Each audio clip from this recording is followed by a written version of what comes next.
یہ بات ناجی کے خفیہ حرم میں بھی پہنچ گئی تھی کہ زکوئی کو امیر مصر نے رات بھر کا شرف باریابی بخشا ہے۔ زکوئی کے خلاف حسد کی آگ پہلے ہی پھیلی ہوئی تھی۔ اسے آئے ابھی بہت تھوڑا عرصہ گزرا تھا، لیکن ناجی پہلے روز ہی سے اسے اپنے ساتھ رکھنے لگا تھا۔ اسے ذرا سی دیر کے لیے بھی اپنے اس حرم میں نہیں جانے دیا تھا جہاں اس کی دل پسند ناچنے والی جوان لڑکیاں رہتی تھیں۔ زکوئی کو اس نے الگ کمرہ دیا تھا۔ انہیں یہ تو معلوم نہ تھا کہ ناجی اسے صلاح الدین ایوبی کو موم کرنے کی ٹریننگ دے رہا ہے اور وہ کسی بہت بڑے تخریبی منصوبے پر کام کر رہا ہے۔ یہ رقاصائیں یہ دیکھ کر جل بن گئی تھیں کہ زکوئی نے ناجی پر قبضہ کر لیا ہے اور اس کے دل میں ان کے خلاف نفرت پیدا کر دی ہے۔ حرم کی دونوں لڑکیاں زکوئی کو ٹھکانے لگانے کی سوچتی رہتی تھیں۔ اب انہوں نے دیکھا کہ زکوئی کو امیر مصر نے بھی اتنا پسند کیا ہے کہ اسے رات بھر اپنے خیمے میں رکھا ہے تو وہ پاگل سی ہو گئی۔ اسے ٹھکانے لگانے کا واحد طریقہ قتل تھا۔ قتل کے دو ہی طریقے ہو سکتے تھے، زہر یا کرائے کا قاتل جو اسے سوتے میں قتل کرائے۔ دونوں طریقے ممکن نہیں تھے کیونکہ زکوئی باہر نہیں نکلتی تھی اور زہر دینے کے لیے اس تک رسائی نہیں ہو سکتی تھی۔ ان دونوں نے حرم کی سب سے زیادہ چالاک ملازمہ کو اعتماد میں لے رکھا تھا۔ اسے انعام و اکرام دیتی رہتی تھیں۔ جب حسد کی انتہا نے ان کی آنکھوں میں خون اتار دیا تو انہوں نے اس ملازمہ کو منہ مانگے انعام کا لالچ دے کر اپنا مدعا بیان کر دیا۔ یہ ملازمہ بڑی خرانٹ اور منجھی ہوئی عورت تھی۔ اس نے کہا کہ سالار کی رہائش گاہ میں جا کر زکوئی کو زہر دینا ممکن نہیں۔ موقع محل دیکھ کر اسے خنجر سے قتل کیا جا سکتا ہے، اس کے لیے وقت چاہیے۔ اس نے وعدہ کیا کہ وہ زکوئی کی نقل و حرکت پر نظر رکھے گی، ہو سکتا ہے کوئی موقع جلد نکل آئے۔ اس جرائم پیشہ عورت نے یہ بھی کہا کہ اگر موقع نہ نکلا تو حشیشین کی مدد حاصل کی جائے گی، مگر وہ معاوضہ بہت زیادہ لیتے ہیں۔ دونوں لڑکیوں نے اسے یقین دلایا کہ وہ زیادہ سے زیادہ معاوضہ دینے کو تیار ہیں۔ ادھر ناجی بے حد غصے کے عالم میں اپنے کمرے میں ٹہل رہا تھا۔ زکوئی اسے ٹھنڈا کرنے کی بہت کوشش کر چکی تھی لیکن اس کا غصہ بڑھتا جا رہا تھا۔ اب مجھے اس کے پاس جانے دیں، زکوئی نے چوتھی بار کہا۔ میں اسے شیشے میں اتار لوں گی۔ بیکار ہے، تاجی نے گرج کر کہا۔ وہ کمبخت حکم نامہ جاری کر چکا ہے جس پر عمل بھی شروع ہو چکا ہے۔ مجھے اس نے کہیں کا نہیں رہنے دیا۔ اس پر تمہارا جادو نہیں چل سکا۔ مجھے معلوم ہے کہ میرے خلاف یہ سازش کرنے والے لوگ کون ہیں۔ وہ میری ابھرتی ہوئی حیثیت سے حسد کرتے ہیں۔ میں امیر مصر بننے والا تھا، میں نے یہاں کے حکمرانوں پر حکومت کی ہے، حالانکہ میں معمولی سا سالار تھا، اب میں سالار بھی نہیں رہا۔ اس نے دربان کو اندر بلا کر کہا کہ ادرش کو بلا لائے۔ اس کا ہمراز اور نائب ادرش آیا تو ناجی نے اس کے ساتھ بھی اسی موضوع پر بات کی۔ اسے وہ کوئی نئی خبر نہیں سنا رہا تھا۔ ادرش کے ساتھ وہ صلاح الدین ایوبی کے نئے حکم نامے پر تفصیلی تبادلہ خیال کر چکا تھا، مگر دونوں اس کے خلاف کوئی کارروائی سوچ نہیں سکے تھے۔ اب اس کے دماغ میں ایک کارروائی آ گئی تھی۔ اس نے ادرش سے کہا، میں نے جوابی کارروائی کی سوچ لی ہے۔ کیا؟ بغاوت، ناجی نے کہا۔ ادرش چپ چاپ اسے دیکھتا رہا۔ ناجی نے کہا، تم حیران ہو گئے ہو؟ کیا تمہیں شک ہے کہ یہ 50,000 سوڈانی فوج ہماری وفادار نہیں؟ کیا یہ صلاح الدین ایوبی کی نسبت مجھے اور تمہیں اپنا حاکم اور بئی خواہ نہیں سمجھتی؟ کیا تم اپنی فوج کو یہ کہہ کر بغاوت پر آمادہ نہیں کر سکتے کہ تمہیں مصریوں کا غلام بنایا جا رہا ہے اور مصر تمہارا ہے؟ ادرش نے گہری سانس لے کر کہا، میں نے اس اقدام پر غور نہیں کیا تھا۔ بغاوت کا انتظام ایک اشارے پر ہو سکتا ہے، لیکن مصر کی نئی فوج بغاوت کو دبا سکتی ہے اور اس فوج کو کمک بھی مل سکتی ہے۔ حکومت سے ٹکر لینے سے پہلے ہمیں ہر پہلو پر غور کر لینا چاہیے۔ میں غور کر چکا ہوں، ناجی نے جواب دیا۔ میں عیسائی بادشاہوں کو مدد کے لیے بلا رہا ہوں۔ تم 2 پیامبر تیار کرو، انہیں بہت دور جانا ہے۔ آؤ میری باتیں غور سے سن لو۔ زکوئی، تم اپنے کمرے میں چلی جاؤ۔ زکوئی اپنے کمرے میں چلی گئی اور وہ دونوں ساری رات اپنے کمرے میں بیٹھے رہے۔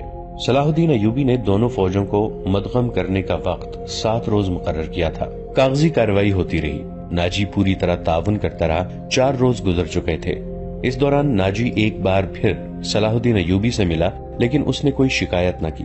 تفصیلی رپورٹ دے کر صلاح الدین ایوبی کو مطمئن کر دیا کہ 7ویں روز دونوں فوجیں ایک ہو جائیں گی۔ صلاح الدین ایوبی کے نائبین نے بھی اسے یقین دلایا کہ ناجی دیانتداری سے تعاون کر رہا ہے، مگر علی بن سفیان کی رپورٹ کسی حد تک پریشان کن تھی۔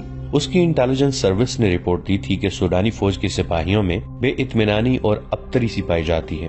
وہ مصری فوج میں مدغم ہونے پر خوش نہیں۔ ان کے درمیان یہ افواہیں پھیلائی جا رہی تھیں کہ مصری فوج میں مدغم ہو کر ان کی حیثیت غلاموں کی سی ہو جائے گی، انہیں مال غنیمت بھی نہیں ملے گا اور ان سے بار برداری کا کام لیا جائے گا، اور سب سے بڑی بات یہ کہ انہیں شراب نوشی کی اجازت نہیں ہوگی۔ علی بن سفیان نے یہ رپورٹیں صلاح الدین ایوبی تک پہنچا دی۔ ایوبی نے اس سے کہا کہ لوگ طویل مدت سے عیش کر رہے ہیں، انہیں نئی تبدیلی یقیناً پسند نہیں آئے گی۔ مجھے امید ہے کہ وہ نئے حالات اور ماحول کے عادی ہو جائیں گے۔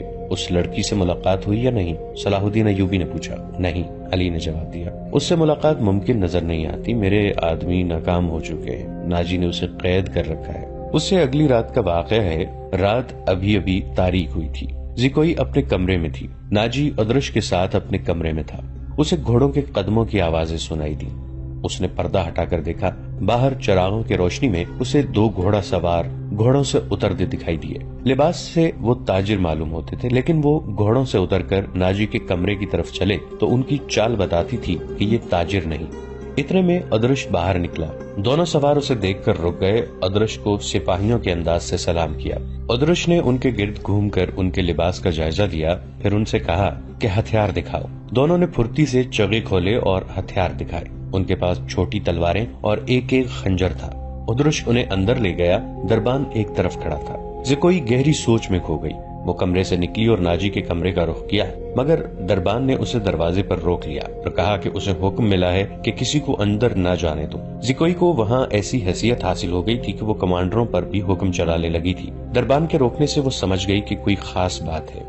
اسے یاد آیا کہ 2 راتیں پہلے ناجی نے اس کی موجودگی میں ادرش سے کہا تھا، میں عیسائی بادشاہوں کو مدد کے لیے بلا رہا ہوں، تم 2 پیغمبر تیار کرو، انہیں بہت دور جانا ہے۔ اور پھر اس نے زکوئی کو اپنے کمرے میں چلے جانے کو کہا تھا اور اس نے بغاوت کی باتیں بھی کی تھیں۔ یہ سب کچھ سوچ کر وہ اپنے کمرے میں واپس چلی گئی۔ اس کے اور ناجی کے خاص کمرے کے درمیان ایک دروازہ تھا جو دوسری طرف سے بند تھا۔ اس نے دروازے کے ساتھ کان لگا دیے۔ ادھر کی آوازیں دھیمی تھیں، اسے کوئی بات سمجھ نہ آئی۔ کچھ دیر بعد اسے ناجی کی بڑی صاف آواز سنائی دی۔ اس نے کہا، آبادیوں سے دور رہنا، اگر کوئی شک میں پکڑنے کی کوشش کرے تو سب سے پہلے یہ پیغام غائب کرنا، جان پر کھیل جانا، جو بھی راستے میں حائل ہو اسے ختم کر دینا۔ تمہارا سفر 4 دنوں کا ہے، 3 دنوں میں پہنچنے کی کوشش کرنا، سمت یاد کر لو، شمال مشرق۔ دونوں آدمی باہر نکلے، زکوئی بھی باہر آ گئی۔ اس نے دیکھا کہ وہ دونوں گھوڑوں پر سوار ہو رہے تھے۔ ناجی اور ادرش بھی باہر کھڑے تھے، سواروں کو الوداع کہنے لگے ہوں گے۔ سوار بہت تیزی سے روانہ ہو گئے۔ ناجی نے زکوئی کو دیکھا تو اسے بلا کر کہا، میں باہر جا رہا ہوں، کام بہت ہے، تم آرام کرو، اگر اکیلے دل نہ لگے تو حرم میں گھوم پھر آنا۔ ہاں، زکوئی نے کہا، جب سے آئی ہوں باہر نہیں نکلی۔ ناجی اور ادرش چلے گئے۔ زکوئی نے چوغا پہنا، کمر بند میں خنجر اڑسا اور حرم کی طرف چل پڑی۔ وہ جگہ چند 100 گز دور تھی۔ وہ ناجی پر یہ ظاہر کرنا چاہتی تھی کہ وہ حرم میں گئی تھی۔ دربان کو بھی اس نے یہی بتایا تھا۔ حرم میں داخل ہوئی تو وہاں کی رہنے والیوں نے اسے حیران ہو کر دیکھا۔ وہ پہلی دفعہ وہاں گئی تھی۔ سب نے اس کا استقبال احترام اور پیار سے کیا۔ ان 2 لڑکیوں نے بھی اسے خوش آمدید کہا جو اسے قتل کرانا چاہتی تھی۔ زکوئی سب سے ملی، ہر ایک کے ساتھ باتیں کی اور واپس چل پڑی۔ وہ خرانٹ ملازمہ بھی وہی تھی جسے اس کے قتل کے لیے کہا گیا تھا۔ اس نے زکوئی کو بڑے غور سے دیکھا۔ زکوئی باہر نکل گئی۔ حرم والے مکان اور ناجی کی رہائش گاہ کا درمیانی علاقہ اونچا نیچا تھا اور ویران بھی۔ زکوئی حرم سے نکلی تو ناجی کی رہائش گاہ کی طرف جانے کی بجائے بہت تیز دوسری سمت چل پڑی۔ ادھر ایک پگڈنڈی بھی تھی، لیکن زکوئی اس سے ذرا دور ہٹ کر جا رہی تھی۔ اس سے 15-20 قدم پیچھے ایک سیاہ سایہ چلا جا رہا تھا۔ وہ کوئی انسان ہی ہو سکتا تھا، مگر سر سے پاؤں تک ایک لبادے میں لپٹا ہونے کی وجہ سے سیاہ بھوت لگتا تھا۔ زکوئی کی رفتار تیز ہوئی تو اس بھوت نے اپنی رفتار اس سے بھی تیز کر دی۔ آگے گھنی جھاڑیاں تھیں۔ زکوئی ان میں روپوش ہو گئی۔ سیاہ بھوت بھی جھاڑیوں میں غائب ہو گیا۔ وہاں سے کوئی 250-300 گز کے آگے صلاح الدین ایوبی کی رہائش گاہ تھی، جس کے ارد گرد فوج کے اعلیٰ رتبوں کے افراد رہتے تھے۔ زکوئی کا رخ ادھر ہی تھا۔ وہ گھنی جھاڑیوں میں سے نکلی ہی تھی کہ بائیں طرف سے سیاہ بھوت اٹھا۔ چاندنی بڑی صاف تھی، پھر بھی اس کا چہرہ نظر نہیں آتا تھا۔ اس کے پاؤں کی آہٹ بھی نہیں تھی۔ بھوت کا ہاتھ اوپر اٹھا، چاندنی میں خنجر چمکا اور بجلی کی تیزی سے خنجر زکوئی کے بائیں کندھے اور گردن کے درمیان اتر گیا۔ زکوئی کی چیخ نہیں نکلی، خنجر اس کے کندھے سے نکل گیا۔ زکوئی نے اتنا گہرا زخم کھا کر بھی نہایت تیزی سے اپنے کمر بند سے خنجر نکالا۔ بھوت نے اس پر دوسرا وار کیا تو زکوئی نے اس کے خنجر والے بازو کو اپنے بازو سے روک کر اپنا خنجر بھوت کے سینے میں گھونپ دیا۔ اسے چیخ سنائی دی جو کسی عورت کی تھی۔ زکوئی نے اپنا خنجر کھینچ کر دوسرا وار کیا جو بھوت کے پیٹ میں اتر گیا۔ اس کے ساتھ ہی اس کے اپنے پہلو میں خنجر لگا، لیکن زیادہ گہرا نہیں اترا۔ بھوت چکرا کر گرا۔ زکوئی نے یہ نہیں دیکھا کہ اس پر حملہ کرنے والا کون تھا۔ وہ دوڑ پڑی۔ اس کے جسم سے خون بہت تیزی سے بہہ رہا تھا۔ صلاح الدین ایوبی کا مکان اسے چاندنی میں نظر آنے لگا۔ آدھا فاصلہ طے کر کے اسے چکر آنے لگے۔ اس کی رفتار سست ہونے لگی اور اس نے چلانا شروع کر دیا، علی ایوبی، علی ایوبی۔ اس کے کپڑے لال سرخ ہو گئے تھے اور وہ بڑی مشکل سے قدم گھسیٹ رہی تھی۔ اس کی منزل تھوڑی ہی دور رہ گئی تھی جہاں تک پہنچنا اس کے لیے ممکن نظر نہیں آتا تھا۔ وہ مسلسل صلاح الدین ایوبی اور علی بن سفیان کو پکارے جا رہی تھی۔ قریب کہیں ایک گشتی سنتری پھر رہا تھا، اسے اس کی آوازیں سنائی دیں تو وہ دوڑ کر پہنچا۔ زکوئی اس پر گر پڑی اور کہا، مجھے امیر مصر تک پہنچا دو، بہت جلدی، بہت جلدی۔ سنتری نے اس کا خون دیکھا تو اسے پیٹھ پر لاد کر دوڑ پڑا۔ صلاح الدین ایوبی اپنے کمرے میں بیٹھا علی بن سفیان سے رپورٹ لے رہا تھا۔ اس کے 2 نائب بھی موجود تھے۔ یہ رپورٹیں کچھ اچھی نہیں تھی۔ علی بن سفیان نے بغاوت کے خدشے کا اظہار کیا تھا جس پر غور ہو رہا تھا۔ دربان گھبراہٹ کے عالم میں اندر آیا اور بتایا کہ ایک سپاہی ایک زخمی لڑکی کو اٹھائے باہر کھڑا ہے اور کہتا ہے کہ یہ لڑکی امیر مصر سے ملنا چاہتی ہے۔ یہ سنتے ہی علی بن سفیان کمان سے نکلے ہوئے تیر کی طرح کمرے سے نکل گیا۔ اس کے پیچھے صلاح الدین ایوبی دوڑ پڑے۔ اتنے میں لڑکی کو اندر لے آئے۔ صلاح الدین ایوبی نے کہا، طبیب اور جراح کو فوراً بلاؤ۔ لڑکی کو صلاح الدین ایوبی نے اپنے پلنگ پر لٹا دیا۔ ذرا سی دیر میں پلنگ پوش خون سے لال ہونے لگا۔ کسی کو نہ بلاؤ، لڑکی نے نحیف آواز میں کہا، میں اپنا فرض ادا کر چکی ہوں۔ تمہیں زخمی کس نے کیا ہے زکوئی؟ علی بن سفیان نے پوچھا۔ پہلے ضروری باتیں سن لو، زکوئی نے کہا۔ شمال مشرق کی طرف سوار دوڑا دو۔ 2 سوار جاتے نظر آئیں گے، دونوں کے چوغے بادامی رنگ کے ہیں۔ ایک کا گھوڑا بادامی اور دوسرے کا سیاہ ہے۔ وہ تاجر لگتے ہیں۔ ان کے پاس سالار ناجی کا تحریری پیغام ہے جو عیسائی بادشاہ فرینک کو بھیجا گیا ہے۔ ناجی کی یہ سوڈانی فوج بغاوت کرے گی، مجھے اور کچھ بھی معلوم نہیں۔ تمہاری سلطنت سخت خطرے میں ہے۔ ان 2 سواروں کو راستے میں پکڑ لو، تفصیل ان کے پاس ہے۔ بولتے بولتے زکوئی کو غشی آنے لگی۔ 2 طبیب آ گئے۔ انہوں نے زکوئی کا خون بند کرنے کی کوششیں شروع کر دیں۔ اس کے منہ میں دوائیاں ڈالیں جن کے اثر سے وہ بولنے کے قابل ہو گئی۔ وہ ضروری پیغام دے چکی تھی۔ اس کے بعد اس نے دوسری ساری باتیں سنائی، مثلا ناجی نے ادرش کے ساتھ کیا باتیں کی تھیں، اسے کس طرح اپنے کمرے میں بھیج دیا گیا تھا، ناجی کا غصہ اور بھاگ دوڑ، دونوں سواروں کا آنا وغیرہ۔ پھر اس نے بتایا کہ اسے کچھ علم نہیں کہ اس پر حملہ کرنے والا کون تھا۔ وہ موقع موزوں دیکھ کر ادھر ہی رپورٹ دینے کے لیے آ رہی تھی کہ پیچھے سے کسی نے اسے خنجر گھونپ دیا۔ اس نے اپنا خنجر نکال کر حملہ آور پر حملہ کیا۔ حملہ آور کی چیخ بتاتی تھی کہ وہ کوئی عورت ہے۔ اس نے حملے کی جگہ بتائی۔ اسی وقت اسی جگہ آدمی دوڑا دیے گئے۔ زکوئی نے کہا تھا کہ وہ زندہ نہیں ہو سکتی۔ اس کے خنجر اس کے سینے اور پیٹ میں لگے تھے۔ خون رک نہیں رہا تھا، زیادہ تر خون تو پہلے ہی بہ گیا تھا۔ زکوئی نے صلاح الدین ایوبی کا ہاتھ پکڑا اور چوم کر کہا، اللہ آپ کو اور آپ کی سلطنت کو سلامت رکھے، آپ شکست نہیں کھا سکتے۔ مجھ سے زیادہ کوئی نہیں بتا سکتا کہ صلاح الدین ایوبی کا ایمان کتنا پختہ ہے۔ پھر اس نے علی بن سفیان سے کہا، میں نے کوتاہی تو نہیں کی، آپ نے جو فرض مجھے سونپا تھا وہ میں نے پورا کر دیا ہے۔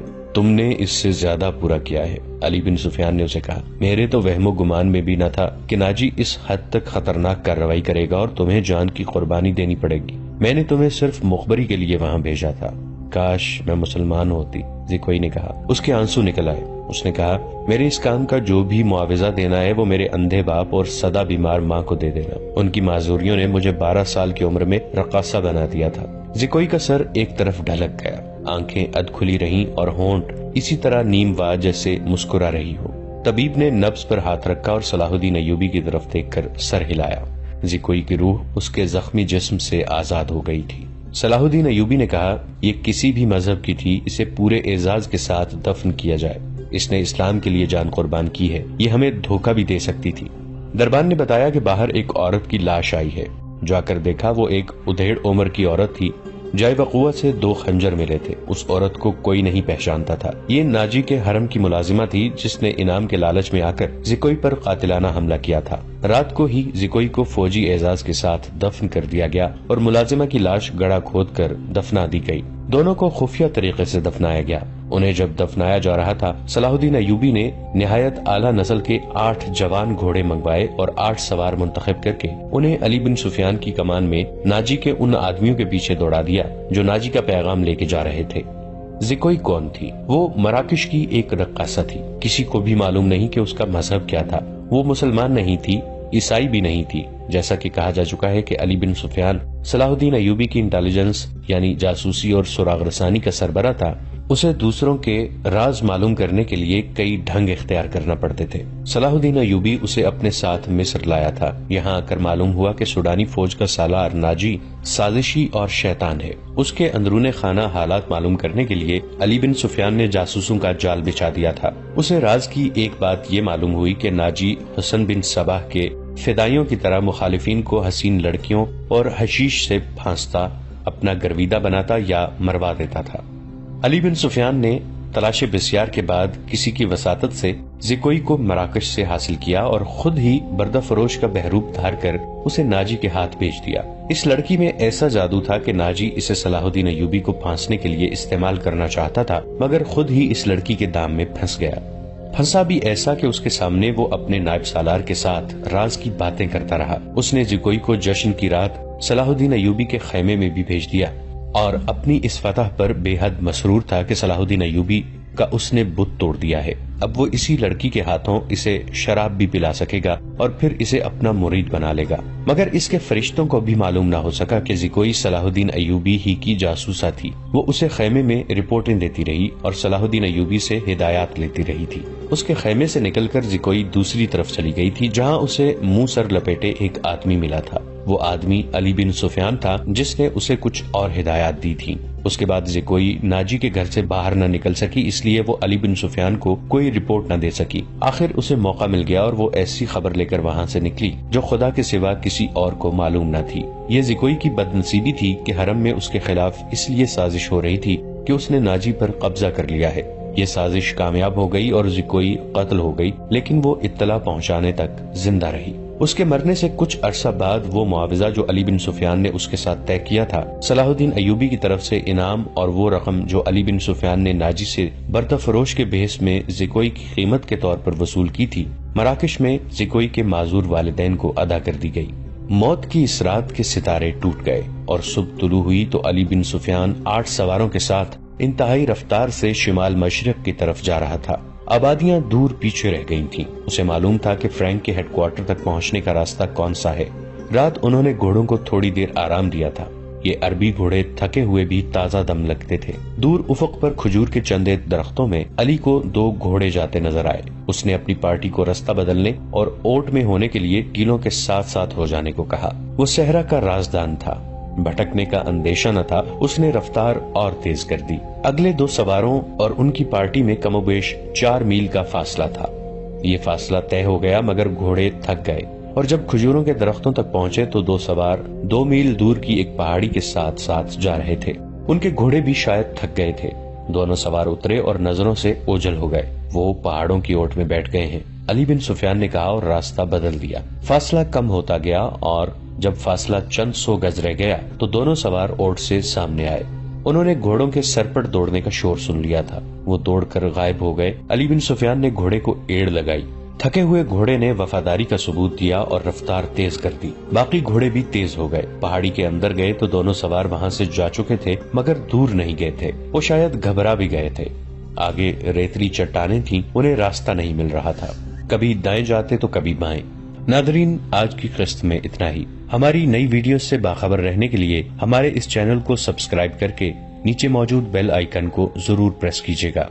آپ سے ملاقات ہوگی نئی ویڈیو کے ساتھ۔ تب تک کے لیے ہمارا اور آپ کا اللہ نگہبان۔